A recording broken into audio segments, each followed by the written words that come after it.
യിരെമ്യാവ് അധ്യായം 39. യഹൂദ രാജാവായ സിദെക്കീയാവിൻ്റെ 9-ാം ആണ്ടിൽ 10-ാം മാസത്തിൽ ബാബേൽ രാജാവായ നെബൂഖദ്നേസറും അവൻ്റെ സകല സൈന്യവും യെരൂശലേമിന് നേരെ വന്ന് അതിനെ നിരോധിച്ചു. സിദെക്കീയാവിൻ്റെ 11-ാം ആണ്ടിൽ 4-ാം മാസം 9-ാം തീയതി നഗരത്തിൻ്റെ മതിൽ ഒരിടം ഇടിച്ചു തുറന്നു. ബാബേൽ രാജാവിൻ്റെ സകല പ്രഭുക്കന്മാരുമായ നേർഗൽ ശരേസരും സങ്കർ നെബോവും സർ സെഖീമും രബ്ശാരീസും നേർഗൽ ശരേസരും രബ്മാഗും ബാബേൽ രാജാവിൻ്റെ ശേഷം പ്രഭുക്കന്മാരൊക്കെയും അകത്ത് കിടന്ന് നടുവിലത്തെ വാതിൽക്കൽ ഇരുന്നു.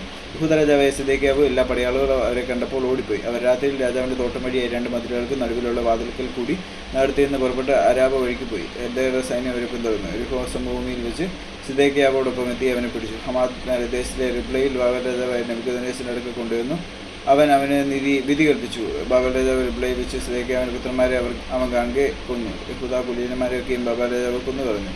അവൻ സിദെക്കീയാവിൻ്റെ കണ്ണു പൊട്ടിച്ച് അവനെ ബാബേലിലേക്ക് കൊണ്ടുപോകേണ്ടതിനെ ചങ്ങലയിട്ട് ബന്ധിച്ചു. കൽദയർ രാജഗൃഹത്തെയും ജനത്തിൻ്റെ വീടുകളെയും തീവെച്ച് ചുട്ടു. യെരൂശലേമിൻ്റെ മതിലുകളെ ഇടിച്ചു കളഞ്ഞു. നഗരത്തിൽ ശേഷിച്ച ജനത്തെയും തൻ്റെ പക്ഷം ചെയ്യുവാൻ ഓടി വന്നവരെയും ശേഷിച്ചിരുന്ന ജനശിഷ്ടത്തെയും അകമ്പടി നായകനായ നെബൂസർഅദാൻ ബാബേലിലേക്ക് പിടിച്ചുകൊണ്ടുപോയി. ജനത്തിലൊന്നുമല്ലാത്ത എളിയവരെ അകമ്പടി നായകനായ നെബൂസർഅദാൻ യഹൂദ ദേശത്ത് പാർപ്പിച്ചു. അവർക്ക് അന്ന് മുന്തിരിത്തോട്ടങ്ങളും നിലങ്ങളും കൊടുത്തു. യിരെമ്യാവെക്കുറിച്ച് ബാബേൽ രാജാവായ നെബൂഖദ്നേസർ അകമ്പടി നായകനായ നെബൂസർഅദാനോട്, നീ അവനെ വരുത്തി അവൻ്റെ മേൽ ദൃഷ്ടി വെച്ച് അവനോട് ഒരു ദോഷവും ചെയ്യാതെ അവൻ നിന്നോട് ആവശ്യപ്പെടുന്നൊക്കെയും ചെയ്തു കൊടുക്കുക എന്ന് കൽപ്പിച്ചിരുന്നു. അങ്ങനെ അകമ്പടി നായകനായ നെബൂസർഅദാനും നെബൂശസ്ബാനും രബ്ശാരീസും നേർഗൽ ശരേസരും രബ്മാഗും ബാബേൽ രാജാവിൻ്റെ സകല പ്രഭുക്കന്മാരും കൂടെ ആളയച്ചു.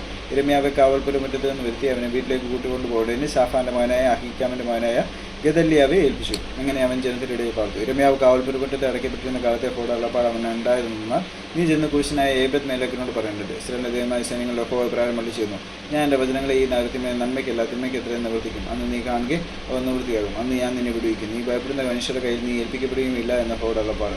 ഞാൻ നിന്നെ വിടുവിക്കും. നീ വാളാ വീഴുകയില്ല. നിന്റെ ജീവൻ നിനക്ക് കൊള്ള കിട്ടിയതുപോലെ ഇരിക്കും. നീ എന്നിൽ ആശ്രയിച്ചിരിക്കുന്നുവല്ലോ എന്ന യഹോവയുടെ അരുളപ്പാട്.